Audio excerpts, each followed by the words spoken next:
Hello, नमस्कार, सत श्री अकाल, राधे राधे। मैं गुरांगी पुरोहित आप सभी का स्वागत करती हूँ एक और वीडियो में। और आज हम एक और अपना लॉन्ग क्वेश्चन कंप्लीट करने वाले हैं जिसको आप बोलते हो मादा जनन तंत्र।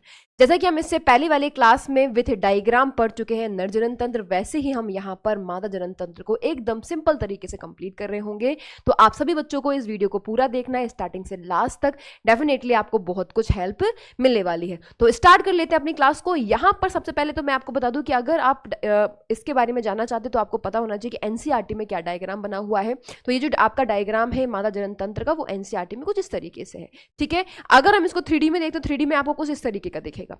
ये आपका 3D व्यू है। अगर आप किसी भी डायग्राम को 3D में एक बार समझ लेते हो तो डेफिनेटली आपको बहुत हेल्प मिलेगी। आप यहाँ देख पा रहे हो कि ये आपके ओवरीज है ना, ये आपकी फेलोपियन ट्यूब है, ये आपका पूरा गर्भाशय वाला पार्ट है। तो आपको इसी डायग्राम को बना के भी सीखना है। तो हम स्टार्ट कर लेते हैं अपना डायग्राम और सिंपल तरीके से इसको बनाना सीख लेते हैं एक बारी। पहले डायग्राम बनाना सीख लेंगे, उसके बाद हम बहुत अच्छी चीजों को समझ भी पाएंगे। तो तैयार है सारे बच्चे? ओके, तो पेन कॉपी मेरे साथ उठा लेना। पेन कॉपी उठाने के साथ साथ ही आप लोगों को क्वेश्चन का आंसर साथ में मेरे साथ ही डायग्राम को बनाना है। ठीक है, कैसे रहेगा बच्चा? आ जाओ, यहां पर हम स्टार्ट कर लेते, कुछ इस तरीके का रहता है। मैं पूरा ट्राई करूंगी कि जितना सिंप्लीफाई इसको आपके लिए कर पाऊं उतना सिंपल तरीके से आपको मैं इसको सिखा दूं। ठीक है, जितना सिंपल हो सकता है उतना मैं सिंपल करने का ट्राई करूंगी। ठीक है, बकाया इसको कई टाइप से कई तरीके से बनाया जा सकता है, लेकिन हम इसको बड़ा मैं इसलिए बनाती हूँ कि आप लोगों को ये जितने बच्चे यहाँ पर देख रहे हैं ना, उनको भी सारे पार्ट्स के बारे में एक एक इन्फॉर्मेशन रहे, वरना इसको और भी सिंपल छोटा बनाया जा सकता है। ठीक है, आ जाओ। यहाँ पर इस तरीके की संरचना होती है जिसको आप क्या कहते हो, फिब्री कहते हो। तो दोनों साइड होते हैं ये, यहाँ पर भी होगा, फिब्री होगा। फिब्री के नीचे इस तरीके से ऐसे आपकी ओवरी लटकी हुई होती है, ये एकदम चिपकी नहीं होती है। यहाँ पर लिगामेंट्स होते हैं जिनको पकड़ के रखते हैं। ठीक है, अब बात कर लेते हैं ये जो आपको संरचना दिख रही है ना, इसको ये होते हैं बेटा जी झालर। क्या होती है? झालर। इन्हें ही आप फिब्री भी कहते हो। क्या कहते हो? फिब्री भी इनको आप कहते हो। साथ में मैं आपको बताऊं, ये जो है इसको आप कहते हो बेटा जी अंडाशय। क्या कहते हो? ये है आपका अंडाशय जिसको आप कहते हो ओवरी। ठीक है, ये आपका अंडाशय वाला पार्ट है। अब बात करें हम इसका, ये पूरी संरचना, इसको आप कहते हो कीप। ठीक है, इसे हम क्या कह सकते हैं? इसे हम कीप कहते हैं। साथ में इसका नाम क्या है? इसको आप बोलते हो इनफंडिबुलम।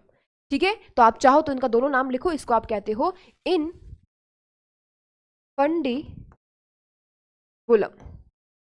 ये होता है इनफंडिबुलर। यहां पर इस तरीके से आपका लिगामेंट द्वारा ये जुड़े हुए थे। ठीक है, साथ में यहां पर एक संरचना होती है इस तरीके की, दोनों साइड होती है, दोनों साइड होती है यहां पर इस तरीके से ऐसे। ठीक है, इसे आप कहते हो एम्पुला। इसे कहते हो एम्पुला, हिंदी में इसे कहते हैं तुम्बिका। क्या कहते हैं बेटा? इसको आप कहते हो तुम्बिका। ये जो पूरा पथ है, ये जो पूरा पथ है दोनों साइड, इस पथ को कहते हो संकीर्ण पथ। क्या कहते हो बेटा? इसको कहते हो आप संकीर्ण संकीर्ण पथ। ठीक है, क्या कहते हो बेटा इसको? इसको आप कहते हो संकीर्ण पथ। डन है। अब ये जो पूरा डायग्राम आपको दिख रहा है, ये पूरा जो डायग्राम आपको दिख रहा है, ये पूरा इन सभी पार्ट्स को मिलाकर, तो यहां इसको आप कहते हो, सबसे पहला होता है डिम्ब वाहिनी, ये भी आपको कहीं मिलेगा। ठीक है, इसको आप डिम्ब वाहिनी भी कहते हो, डिम्ब वाहिनी भी कहते हो। इसे ही आप अंड वाहिनियां भी कहते हो, इसे आप अंड वाहिनी भी कहते हो। इसे ही आप ओविडक्ट भी कहते हो, इसे ही आप ओविडक्ट, और इसे ही फेलोपियन ट्यूब कहते हैं। जगह है नहीं तो आप एक बार अपने हिसाब से इसको समझ लेना। ठीक है, यहां पर ये जो होता है ना, ये होते हैं पक्षमापी एपिथेलियम, पक्षमापी एपिथेलियम। ठीक है, जो मूवमेंट करने में क्या करते हैं बेटा जी? मदद करते हैं। जो यहाँ पर मूवमेंट होता है आपकी अंड कोशिका का, जो यहाँ से यहाँ पर आती है ना, उसके मूवमेंट में ये आपको मदद कर रहे होते हैं। अब बात कर रहे हैं हम यहाँ पर हमारे इनकी लेयर की। ठीक है, अब आते हैं हम अपने गर्भाशय। तो यहाँ पर आप एक चीज याद रखो बेटा जी, यहाँ पर एक लेयर होती है इस तरीके से ऐसे।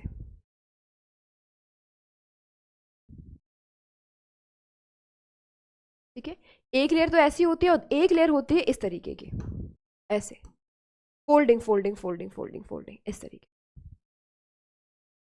ठीक है, अगर हम बात करें आउटर लेयर, तो इस आउटर लेयर को, ये वाली लेयर, ये सबसे जो आपका गर्भाशय है, गर्भाशय के एकदम बाहरी लेयर को हम कहते हैं परिगर्भाशय, है ना, परि, इसे आप कहते हो बेटा जी परिगर्भाशय।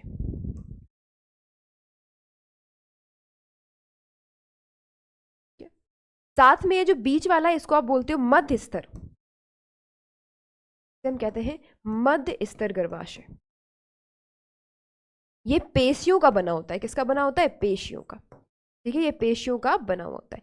सबसे अंतर वाला होता है जिसको आप कहते हो, जो आपका कहते हैं ना, जिस टाइम पर आपके बॉडी में ब्लीडिंग होती है तो ब्लीडिंग के टाइम पर यही लेयर टूट के बाहर निकलती है, ठीक है, इसको क्या बोलते हो? एंड्रोमेट्रियम। सबसे बाहरी लेयर क्या होती है? इसको बोलते हैं अंतः गर्भाशय,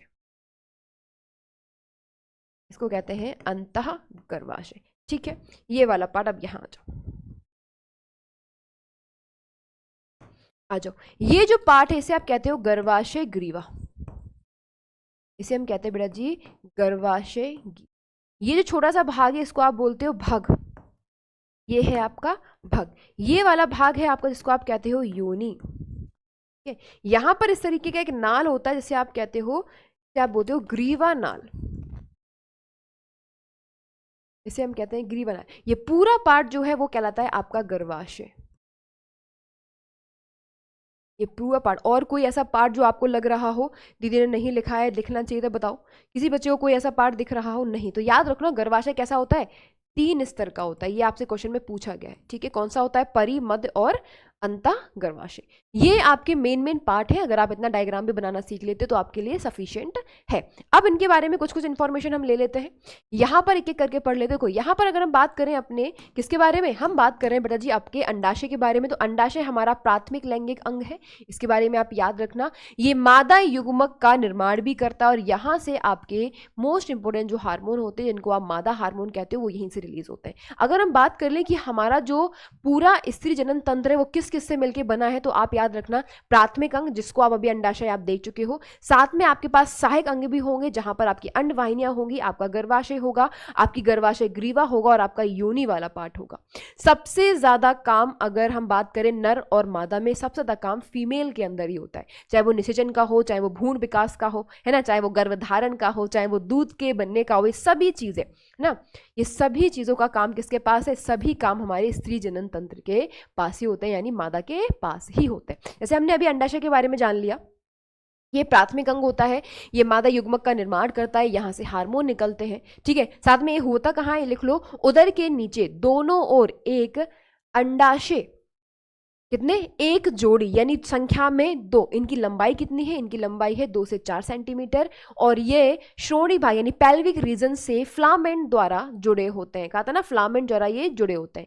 ये लटके ऐसे फिब्री होते हैं ना, फिब्री से हल्का सा गैप बनाते हैं, एकदम फिब्री से चिपके हुए नहीं होते। इस तरीके का अगर हम अंदर संरचना देखो तो इस तरीके की आपकी संरचना होती है, किसकी? आपके अंडाशय की। अंडाशय के बाद अगला मैं बताऊं अंडवाहिनियां। मेन काम यहाँ पर क्या होता है? अगर हम अंडवाहिनियों की बात करें तो अंडवाहिनियों में होता है बेटा जी निषेचन। कहां पर होता है? अंडवाहिनियां करते हैं बेटा जी आपका निषेचन, ठीक है। तो ये भी याद रखना, एक बार पूछा गया कहां पर, तो एम्पुला के जंक्शन पर, ठीक है, एम्पुला जंक्शन, ये भी आपको याद रखना, ठीक है, ये भी आपको याद रखना है। ये कैसे होता है? ये दोनों ओर से जुड़ी हुई होती है। कैसी बनी होती है? ये पेशियों की बनी होती है, नलिकाकार होती है, ठीक है। अंडाशय से गर्भाशय की ओर कैसी ओर? देखो, पक्षमापी एपिथेलियम स्तर से जुड़ी होती है। पक्षमापी एपिथेलियम यहाँ पर स्तर होता है जहां पर आपकी जो अंडकोशिका है उसको चलने में क्या होता है? मूवमेंट करने में मदद। यहाँ पर पक्षमापी एपिथेलियम की लेयर होती है, स्तर होता है यहाँ पर इस तरीके से, ठीक है। अंडवाहिनियों के जो भाग हैं 3 स्तर हैं जो आप ऑलरेडी देख चुके हो, मैंने अभी बनाए थे आपको। 3 कौन कौन से हैं? देखो भाई डायग्राम में कौन कौन से हैं भाई। यहीं पर आपका कीप आएगा, यहीं पर एम्पुला आएगा, यहीं पर आपका संकीर्ण पथ आएगा, ठीक है। तो इन सबको आप याद रख लेना। अब बात करें हम गर्भाशय की, सबसे महत्वपूर्ण भाग है ना। स्त्री में केवल एक ही गर्भाशय होता है जिसे आप बच्चादानी का नाम भी कहते हो। साथ में एक ऐसी होती है 8 सेंटीमीटर लंबी होती है, खोखली होती है और पेशियों से बनी होती है। इसमें रक्त की प्रचुर मात्रा, भाई यहाँ पर जो आपके ब्लड की आपूर्ति है वो प्रचुर तरीके से, क्योंकि बच्चा यहीं पर बनना होता है। यह श्रोणि भित्ति यानी श्रोणि मार्ग पेल्विक रीजन में फ्लामेंट द्वारा जुड़ी होती है। इसके ऊपर क्या होती है? इसके ऊपर वाला भाग कहां पर खुलता है? फेलिक्युल नलिका में खुलता है, ठीक है।